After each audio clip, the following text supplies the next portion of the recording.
இன்று மே 28ஆம் தேதி செவ்வாய்க்கிழமை உலக பத்தினி தினம் அனுசரிக்கப்படுகிறது. இந்த நிலையில் இன்று நடிகரும் தமிழக வெற்றிக் கழக அரசியல் கட்சி தலைவருமான விஜய் சார்பில் தமிழகம் முழுவதும் 234 தொகுதிகளிலும் சுமார் 3.5 லட்சத்திற்கும் மேற்பட்டவர்களுக்கு அன்னதானம் வழங்கப்பட்டது. சென்னை திருவான்மியூர் கோவில் அருகே தமிழக வெற்றிக் கழக பொதுச் செயலாளர் புசியா ஆனந்த் பங்கேற்று பொதுமக்களுக்கு உணவு வழங்கும் நிகழ்வை தொடங்கி வைத்தார்.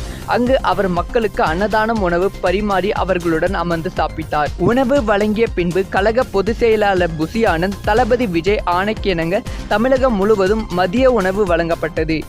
இது இன்று ஒரு நாள் மட்டுமல்ல, தமிழகத்தில் 23 இடங்களில் தளபதி விலையில்லா விருந்தகம் மூலம் தினமும் காலை வேளையில் இலவச உணவு வழங்கப்பட்டு வருகிறது.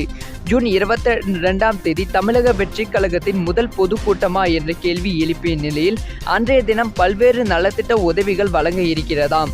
பொதுக்கூட்டம் பற்றி கேள்விக்கு எதுவாக இருந்தாலும் தலைவரை அறிவிப்பார் என்றும் அவர் கூறியிருக்கிறார். பின்னர் நாம் தமிழருடன் கூட்டணி அமையுமா என்ற கேள்விக்கு தலைவர் விஜய் அனைத்து தரப்பிடமும் ஆலோசனை செய்து வருகிறார். எல்லா முடிவுகளையும் அவரே எடுப்பார், விரைவில் நிச்சயம் அறிவிப்பார் என்று தமிழக வெற்றிக் கழக பொதுச் செயலாளர் புசியா ஆனந்த் விளக்கம் அளித்திருக்கிறார்.